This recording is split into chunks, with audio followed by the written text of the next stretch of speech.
Senator MacDougall. I want to welcome the Minister here today and thank her for being present and, after all her travels, to make it to this place. I just want to say a few words about this legislation. This legislation is not some exercise in opportunism, nor is it intended to be part of a kind of a party political blame game or a point-scoring exercise.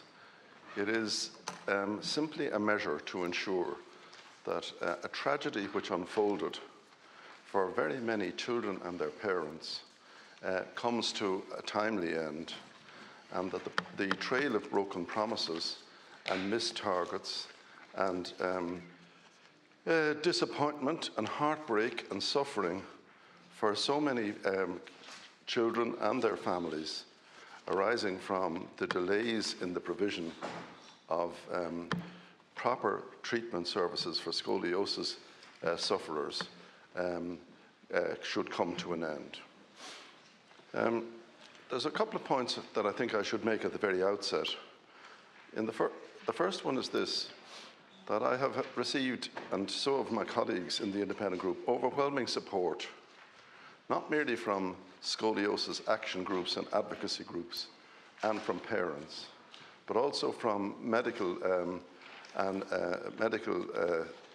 practitioners and from specialists for the proposals in this bill. The second point that I want to emphasize is that not everybody who suffers from scoliosis needs surgical treatment. In fact, only a small minority of them need surgical treatment. And it's very important to keep that in mind, because it has two consequences. Number one, we cannot have a system where the specialists who do provide surgical interventions end up having to act as the people to whom parents and children are sent for routine consultations. Because the result is that sometimes these specialists have up to 20 or 30 meetings with appointments with children and their parents in a single day. And the result of that is that they get about 10 minutes each.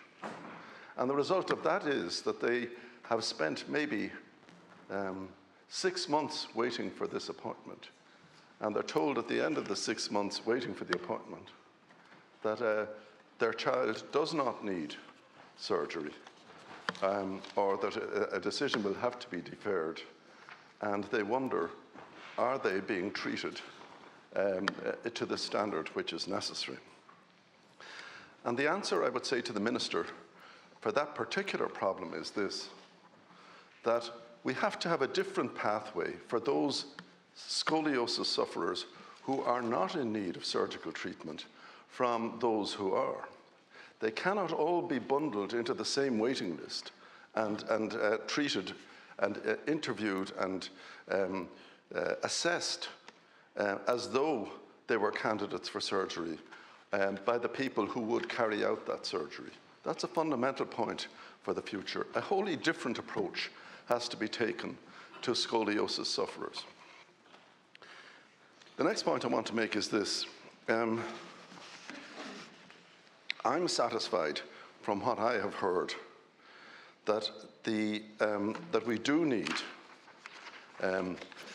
to ring fence the resources going into scoliosis treatment and to ring fence the physical resources that are available to sustain 500 interventions per annum.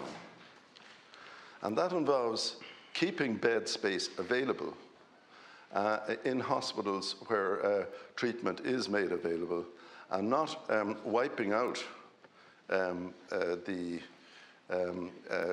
programs for surgical interventions because of surges in other issues such as seasonal respiratory crises which afflict hospitals.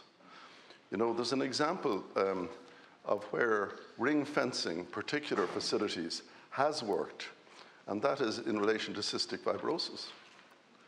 There was a time when cystic fibrosis patients were just thrown in with everybody else and treated as if they could join the queue And if other people were in with a broken leg or a heart condition or a pneumonia or whatever, their treatment was postponed, or the bed facilities available to them were simply not available.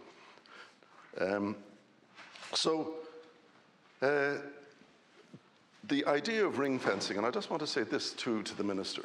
I know that the HSE probably doesn't like the idea of ring fencing, just as the Department of Finance hates the idea of hypothecated or ring-fenced funds for particular purposes. I know that they want all their money, in theory, to be fungible, to be moved this way or that, as the exigencies of their service requires. And normally I would be sympathetic to such a view.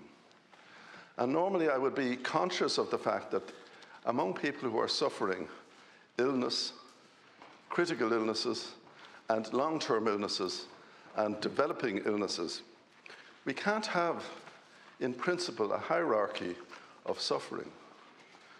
Everybody's entitled to receive equally the degree of service which is appropriate to their condition.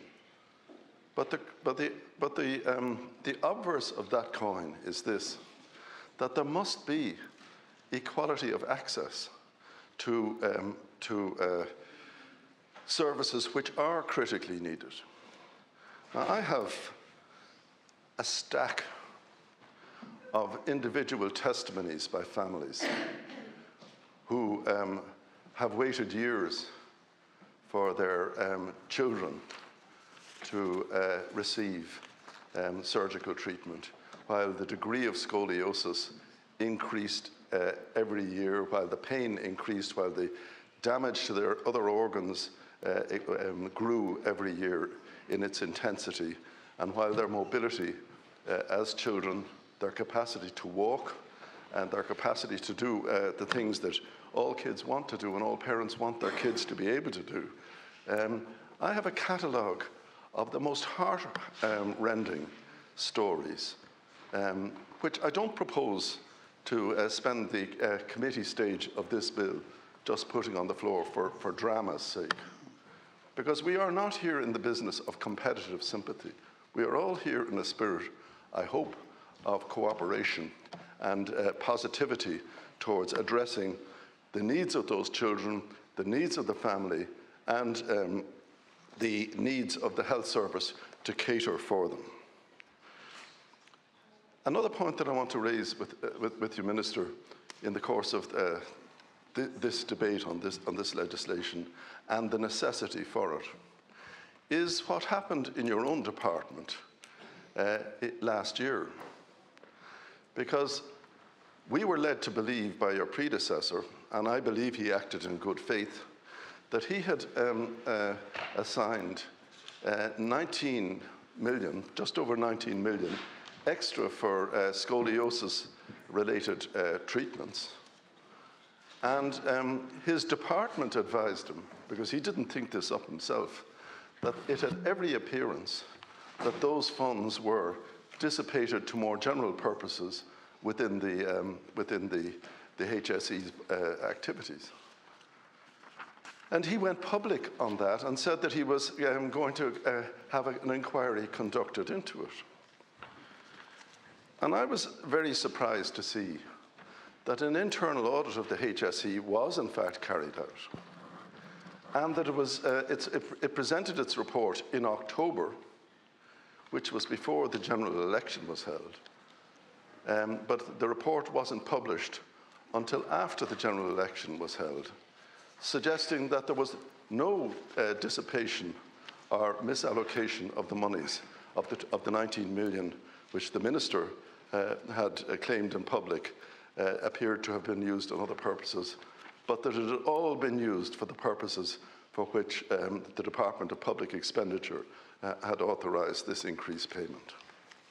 And when I looked at the report of the internal audit function of the HSE, I noticed that the figures 19.1 million don't figure in it at all. There's a figure in excess of 30 million, there's a figure in excess of 21 million, but the 19.1 million that the Minister publicly announced just simply doesn't feature. And the HSE, on an internal basis, gave itself a clean bill of health.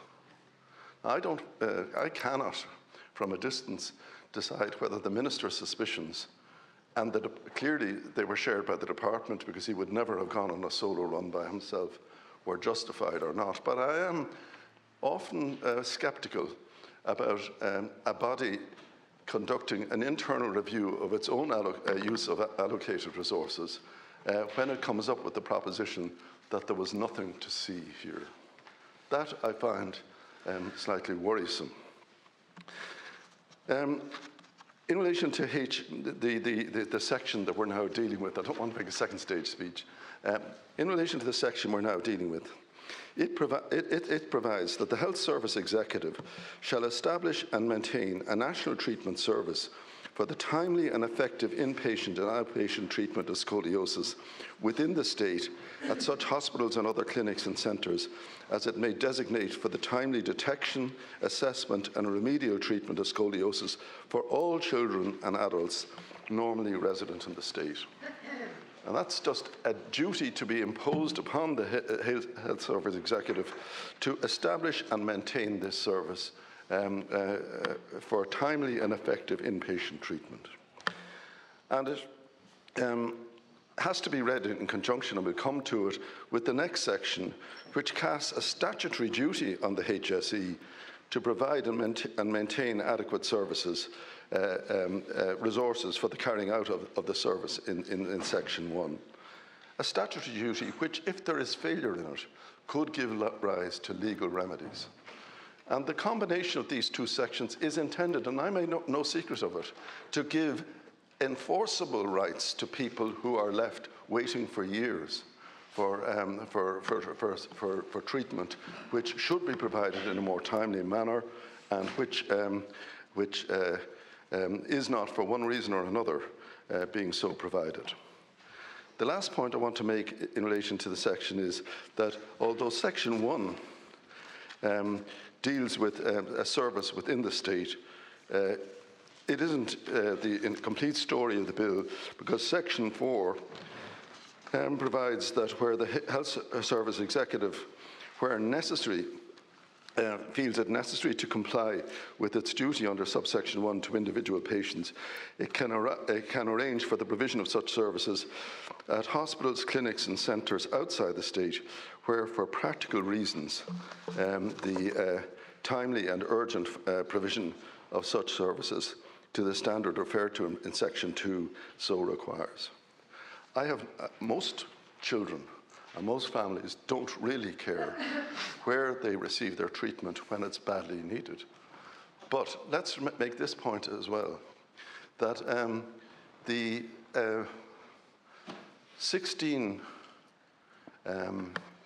people who received treatment in Great Ormond Street Children's Hospital in a centre in New York, the cost of doing that was over 5 million euros. And that's, a very significant sum of money. It's 500,000 a go.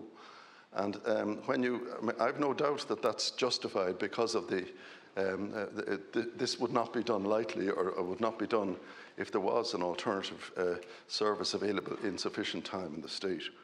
But the point that I'm making is this, that if we are going to do it, either through the National Treatment Purchase Fund, which I don't think is involved very much in this arrangement, but I think it's done on a slightly different and less formal basis, that one way or another, this is going to cost money to do justice to those children and their families, and that the expense involved in treatment abroad, unless there's a specialist skill unavailable in Ireland which cannot be done abroad, that expense ideally should be made, expenditure ideally should be made in Ireland, and that the funds necessary to achieve it should be provided by the HSE. I said that was the last thing I want to say. I just want to add one PS to it, if I may, and that's this. This bill should never have been necessary. And I know that the electoral cycle made it difficult for the government to decide on the principle of the legislation in the run-up to the last election, because in May and June of last year, we didn't know whether we were in an immediate electoral cycle, or was it going to be at this time of this year or at some intermediate date. But this is not about electioneering. This is a commitment made by the supporters of this legislation and the members of this House who unanimously supported it, and nobody opposed it on the last occasion. This is the occasion on which we can actually put in place measures, the cumulative effect of which will be to bring justice and to bring healing and to prevent suffering to a group of people who have suffered too long, and to ensure that those in future who need those services and who develop those conditions are adequately dealt with by the Health Service Executive in Ireland. Thank you. Thank you. Senator Boyne.